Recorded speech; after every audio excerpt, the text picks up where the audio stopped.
అందరికీ నమస్తే అండి. నేను వరప్రసాద్ హైందవి.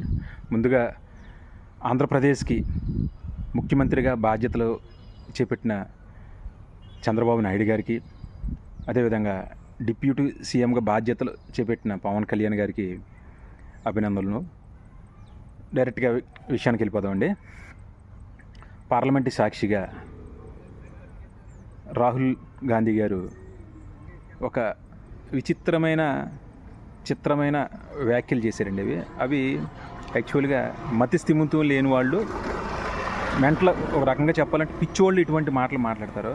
లేకపోతే అర్జెంటుగా రాహుల్ గాంధీ గారిని పిచ్చి హాస్పిటల్లో వేసేయాలండి. అతను మతి స్థిమితం అయితే 100% లేదనే తెలుస్తుంది. ఎందుకంటే కనీసం ఆయనకి మినిమం నాలెడ్జ్ కూడా లేదు. అసలు ఏంటి మన దేశ పరిస్థితి ఏంటి అన్న ఆలోచన కూడా, చరిత్ర ఏంటి అన్నది కూడా ఏం లేదు. కనీసం ఏ రోజు భారత మాతకి జై అని కూడా అనరు. మన దేశాన్నే ప్రేమించలేడు ఆయన. జై భారత్ అని కూడా అనలేరు. ఈ మధ్యకాలంలో ఆయన ఎవరో కొత్తగా విచిత్రం, జై పాలస్తీన్ అనంట. దేశాన్ని ఏం చేద్దాం అనుకుంటున్నారు బాబు నిజంగా. సరే, అయితే రాహుల్ గాంధీ గారు పార్లమెంట్ సాక్షిగా హిందువులు హింసావాదులు, హింస చేస్తారు అని చాలా పెద్ద మాటలు చెప్పడం. తర్వాత పార్లమెంట్లో అసలు ప్లకార్డు తీసుకుని వచ్చి శివుడిది అక్కడ మాట్లాడడమే తప్పు. అక్కడ ఇంకా విశేషం ఏంటంటే, శివుడి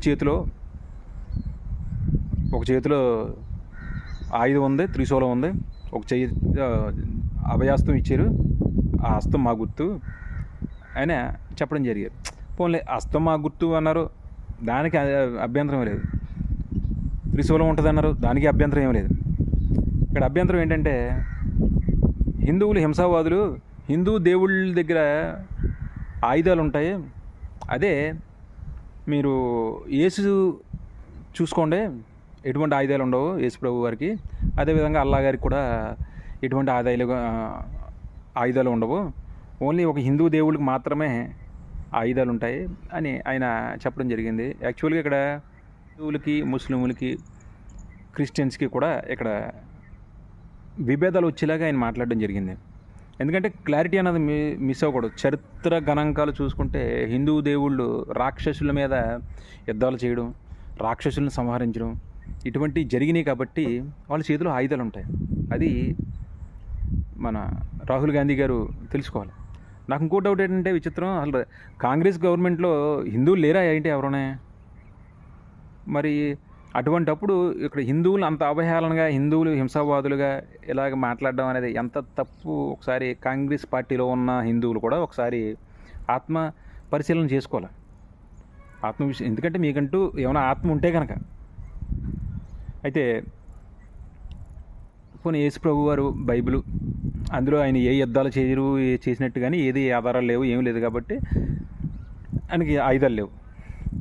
పోనీ అల్లా కనిపించరు, స్వరూపం లేదు, పోనీ ఏదో అన్నారు, ఖురాన్ ఆయుధాలు లేవు అన్నారు. అక్కడి వరకు ఓకే. అంటే హిందువులకి దేవుళ్ళకి ఎందుకు ఆయుధాలు ఉంటాయో ఒకసారి, అంటే ముందు అర్జెంటుగా ఆయన అలా పిచ్చి హాస్పిటల్ తీసుకెళ్ళి అన్నీ వేసేలా. ప్రతిపక్ష హోదా 99 సీట్లు వస్తేనే ఎంత దారుణంగా ఇలా మాట్లాడితే రేపు పొద్దున కాంగ్రెస్ ప్రభుత్వం ఎలా ఉంటుందో ఒకసారి హిందూ బంధువులారా ఒకసారి ఆలోచన చేయాలి. హిందువులనే కాదండి, ఇలాగ మత విద్వేషాలు రెచ్చగొట్టే ఇటువంటి వైఖరి ఉన్న నాయకుడికి ముస్లిమ్స్ అయినా క్రైస్తవులైనా సరే ఇటువంటి కాంగ్రెస్ పార్టీకి మాత్రం ఎప్పుడు ఓటేయకూడదు. ఏ రోజున కూడా మోడీ గారు ఒక్క మతాన్ని బేస్ చేసుకుని ఎప్పుడు కూడా ఒక దూషణ చేయడం కానీ ఇటువంటి పనులు ఎప్పుడు చేయలేదు. ఇంకోటి ఎలా అంటే, రాహుల్ గాంధీ గారు ఇంకో విషయం కూడా తెలుసుకోవాలి. నిజంగా హిందువులే కనుక హింస చేసేవాళ్ళు అయితే, దాడులు చేసేవాళ్ళు అయితే, నిజంగా మన దేశంలో ఈ రోజున ఇన్ని మతాలు ఎందుకు వచ్చినాయి?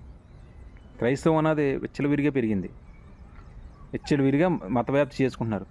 అదేవిధంగా ముస్లింలు వాళ్ళ ప్రచారాలు వారు చేసుకుంటున్నారు, సంఖ్య పెరిగింది.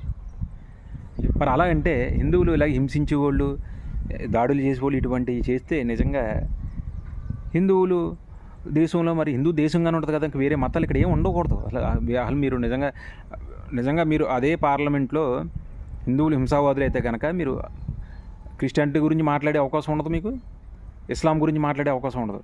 ఎందుకంటే అక్కడ ఓన్లీ హిందువులే ఉంటారు కాబట్టి. అదొకటి తెలుసుకోవాలి రాహుల్ గాంధీ గారు.